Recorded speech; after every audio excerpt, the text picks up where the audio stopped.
मैं रत्नेश कुमार पांडे आप लोगों के सामने फिर से एक नया वीडियो लेके आया हूँ। दोस्तों, मैं उस फर्स्ट वीडियो में मैंने आपको बताया था ग्रामर के बारे में, how many kinds of grammar, और मैं अच्छे ढंग से बताने की प्रयास किया था। इस वीडियो में मैं आप लोगों को बताऊंगा टेंस के बारे में। टेंस के बारे में मैं स्टैंडर्ड लेवल का तो नहीं, बट एक लेवल का बताऊंगा जो 8, 9, 10, 11, 12 के बच्चों के लिए, स्पेशल ओनली 8, 9, 10, 11, 12 के बच्चों के लिए। खासकर उन लोगों के लिए भी मैं ये वीडियो बना रहा हूँ जो लोग इंग्लिश स्पीकिंग करना चाहते हैं, जिन लोगों की टेंस कमज़ोर है। बहुत जगह वो लोग ग्रामर पढ़े हैं लेकिन उनकी टेंस अभी भी वीक है, कमज़ोर है। तो मैं उन लोगों से भी कहना चाहूँगा, उन विद्यार्थियों से कहना चाहूँगा कि इस वीडियो को अच्छे तरीक़ा से देखें। अगर उनको समझ में नहीं आता है तो कमेंट्स में हमें बताएं। तो चलते हैं दोस्तों कि आपको टेंस के बारे में, टेंस कितने प्रकार के होते हैं चलिए देखते हैं।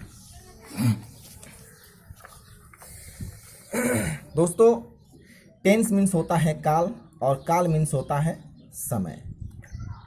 अकॉर्डिंग टू ट्रेडिशनल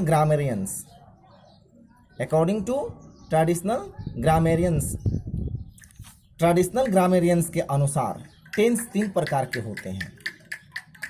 टेंस 3 प्रकार के होते हैं। पहला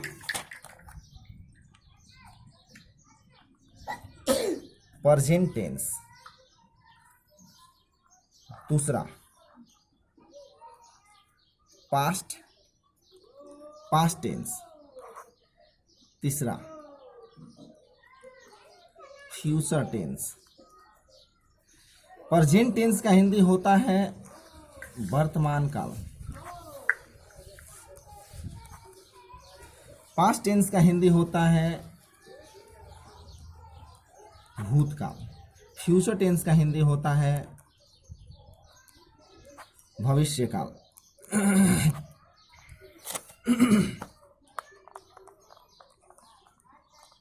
दोस्तों, present tense, past tense, future tense. Present tense, past tense and future tense के आपके 4 रूप होते हैं। इसके भी 4 रूप होते हैं, इसके भी 4 रूप होते हैं, और इसके भी 4 रूप होते हैं।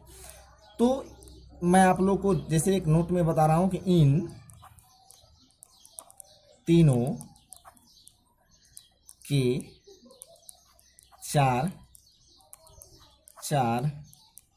रूप होते हैं।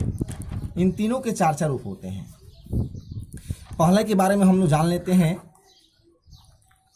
प्रेजेंट टेंस के 4 रूप, ये 1 नंबर में आपको पहला प्रेजेंट टेंस के 4 रूप। पहला प्रेजेंट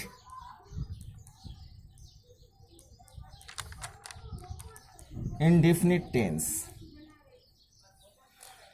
और प्रेजेंट इंडेफिनिट टेंस को और सिंपल प्रेजेंट टेंस भी कहते हैं।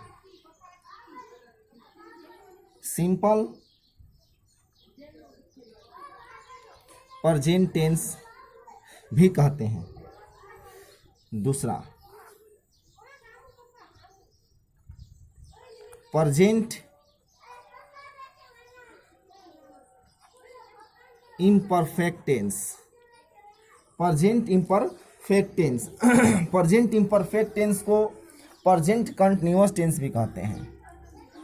और प्रेजेंट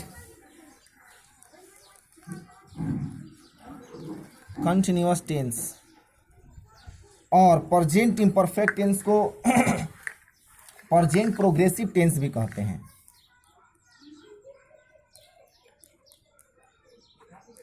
प्रेजेंट प्रोग्रेसिव टेंस भी कहते हैं। तीसरा नंबर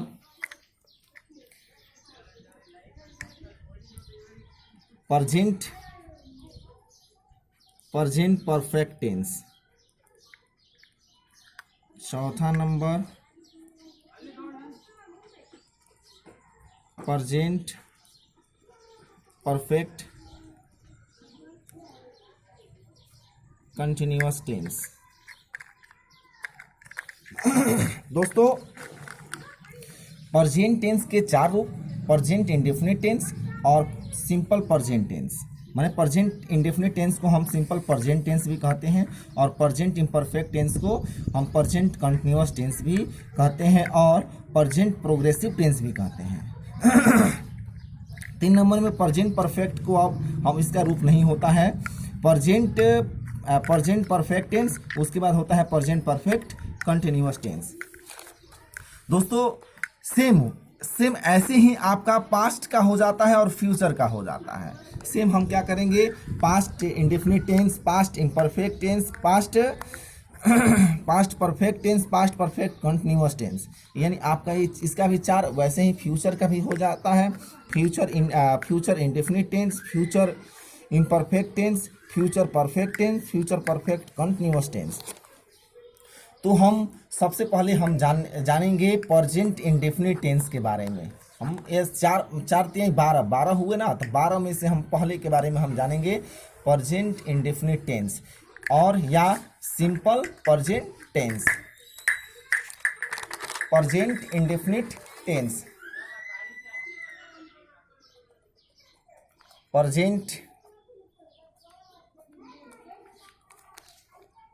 प्रेजेंट इंडेफिनिट टेंस।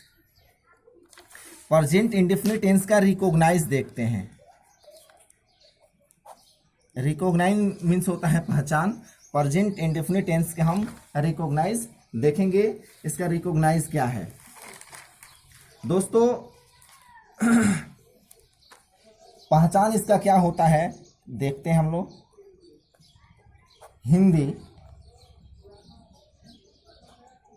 हिंदी वाक्य के अर्थात क्रिया के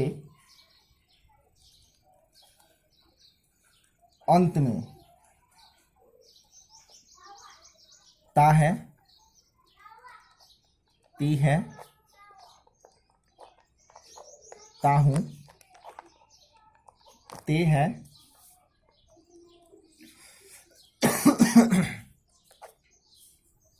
ता है, ती है, ता हूं, ते है,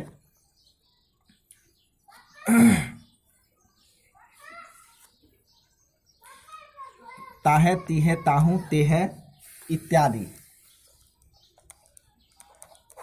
इत्यादि। इनमें से कोई भी अक्षर समूह, इनमें से कोई भी अक्षर समूह हो तो वह वाक्य क्या समान वर्तमान काल का होगा। किसका होगा? सामान्य वर्तमान काल का होगा, यानी प्रेजेंट इंडेफिनिट टेंस का होगा।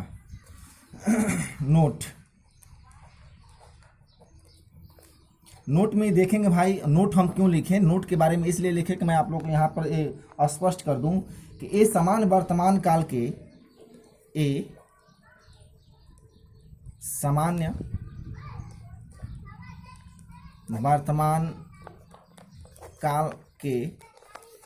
वर्तमान काल के वाक्यों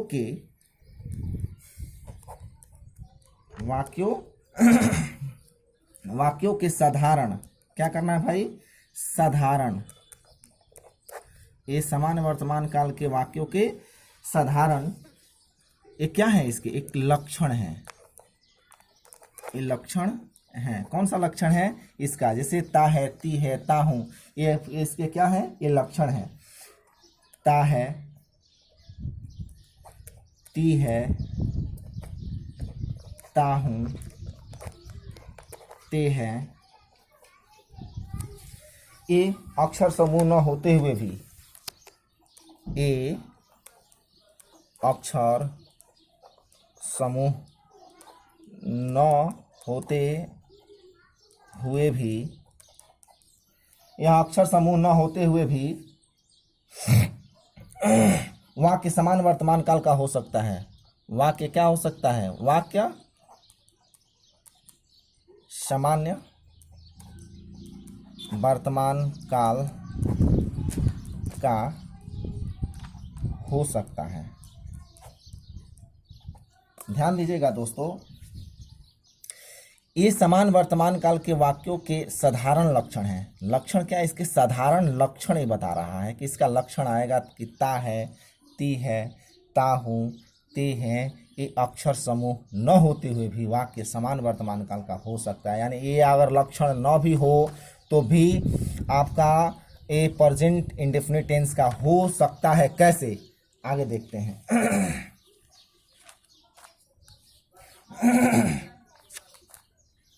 नोट लग करके देख लेते हैं, एक नोट लगा के देख लेते हैं हम आप लोगों के सामने कि जैसे में कैसे नहीं हो सकते हैं, कैसे आपका साथ ये लक्षण नहीं भी रहेगा, ये लक्षण नहीं भी रहेगा तब भी आपका प्रेजेंट इंडेफिनिट टेंस का हो सकता है। कैसे, जैसे में आपको यहाँ पर बता दें, हम स्पष्ट कर दें कि कोई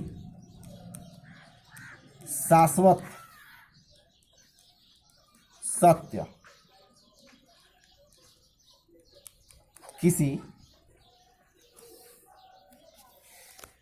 किसी की आपको जैसे वर्तमान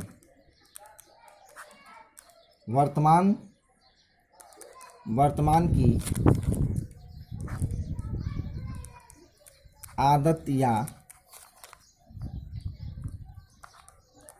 हमेशा होने वाली कोई क्रिया,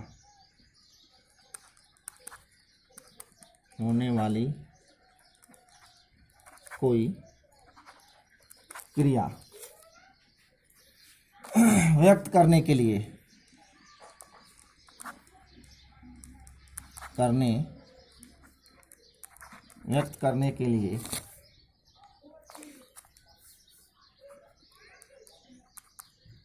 सामान्य वर्तमान काल का प्रयोग होता है। कोई शाश्वत सत्य किसी की वर्तमान की आदत या हमेशा होने वाली कोई क्रिया व्यक्त करने के लिए समान वर्तमान काल का प्रयोग होता है। दोस्तों मैं आप लोग को ये स्पष्ट कर दूं कि कोई शाश्वत सत्य मतलब वो वैसा जो एकदम सदा सत्य हो, उसको बनाने के लिए किसी पहचान की जरूरत नहीं है। जैसे में आप मान लो कि सूर्य पूर्व में उगता है, सूर्य पूर्व में उगता है, तो सूर्य पूर्व में उगता है, ये शाश्वत सत्य है। ये क्या है, ये शाश्वत सत्य है, सूर्य पूर्व में उगता है। सेकंड, अगर मान लो कि जैसे एक हैबिट कर देते हैं कि कुत्ते भौंकते हैं, तो कुत्ते क्या करते हैं, ये आपके भौंकते हैं, इनकी हैबिट है, आदत है, और ये ये शाश्वत सत्य है कि वो भौंकते ही हैं। ये क्या है, इसकी हैबिट है, आदत है। नेक्स्ट क्या है, अगर आप कोई भी सेंटेंस लेते हैं, जैसे में मान लीजिए कि वे रोज 15 घंटे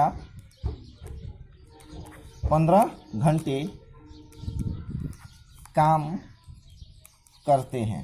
दोस्तों वे रोज 15 घंटे काम करते हैं, तो वे रोज 15 घंटे काम करते हैं, ये क्या है, ये आपका वे रोज 15 घंटे काम करते हैं। और मान लो कि कोई एक सेंटेंस और भी देखते हैं। प्रिंस पांडे झूठ बोलता है। प्रिंस पांडे झूठ बोलता है, उसकी झूठ बोलने की आदत है। वो क्या है? वो सदा शाश्वत सत्य है, वो उसका झूठ बोलने की आदत है। तो दोस्तों इसमें अगर आपको समझ में नहीं आया हो तो मैं फिर से आपको समझा दूं कि कोई शाश्वत सत्य, किसी की वर्तमान की आदत या हमेशा होने वाली कोई क्रिया व्यक्त करने के मैंने उसकी आदत मैंने हैबिट, और हमेशा होने वाली शाश्वत सत्य मैंने जो सत्य है, सूर्य पूरब में उगता है, एकदम 100% सत्य है।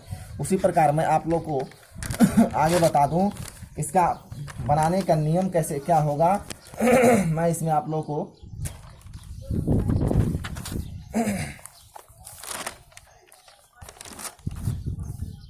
जैसे मैं आप लोग को यहाँ पर विधि नंबर 1 में देखते हैं। हम विधि नंबर 1 में जाएंगे और देखेंगे कि आई, वी, दे, यू या डबल नाम यानी प्लूरल नंबर बहुवचन के साथ, आई, वी, दे, यू या डबल नाम यानी प्लूरल नंबर बहुवचन के साथ एस या ईएस का प्रयोग नहीं होता है। मतलब आपका आई के साथ, वी के साथ, दे के साथ, यू या डबल नाम यानी प्लूरल नंबर बहुवचन के साथ एस या ईएस का प्रयोग नहीं होता है, यानी क्रिया के अंत में एस या ईएस का प्रयोग नहीं होता है। विधि नंबर 2 में देखते हैं। ही, सी, ईट या एक नाम यानी सिंगुलर नंबर